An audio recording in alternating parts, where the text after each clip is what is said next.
Hey, today I'm going to show you how to share a Squarespace website that is not live. Now, it may be in a paid account and it may be in a trial account. Either way, I'm going to show you what that looks like. And I also have a bonus tip at the end for making some subtle updates to the lock screen. Lock screen? What's that? Let me show you. Okay, so inside of Squarespace, and I apologize that my face is covering a bunch of this. I can move that. Inside of Squarespace, you see we have this nav bar down the left. This is all of the system settings and features and content pages and management, all the things that you can do inside of Squarespace. And this, as you can see down at the bottom, is a trial site. This is not in a paid account, right?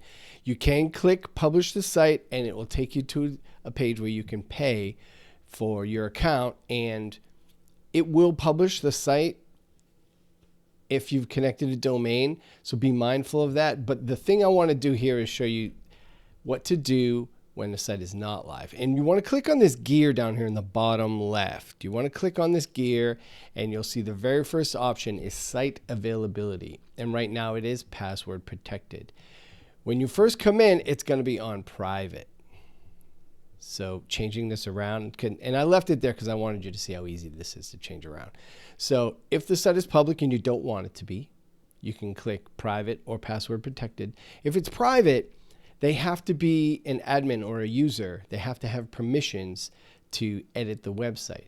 But if it's password protected, anybody can see this website if they enter the password into the lock screen, which I'm going to show you in just a second. So now this website is available to anyone who's a stakeholder, collaborator, business partner, mentor, friend, family, whatever. You want to share this website out with your community or with whomever you're collaborating with. They just need to go to the URL, right? This would be singular.squarespace.com and enter the password that I just put in there. Now, the next thing I wanted to show you is what they're going to see, because I think that's really important to be able to edit that. And if you go to pages here in the left nav, and at the very bottom, there's a drop down called system pages. I'm going to click on that.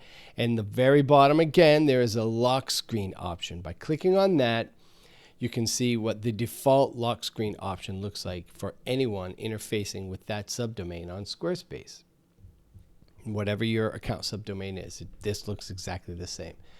There are a lot of options here. There are about a dozen layout options, well, maybe half dozen layout options. All of them are highly customizable. So if you want to pick one that you think looks great for you and fits your brand, like this is actually not terribly off-brand for that website we were just looking at, then we would just choose it and hit save and you're off to the races. I'm going to hit the plane and keep that selected. Under branding and text, you can choose to have your logo or some text on here. So this was One Inc., right? I think that's what that was at the top of that site.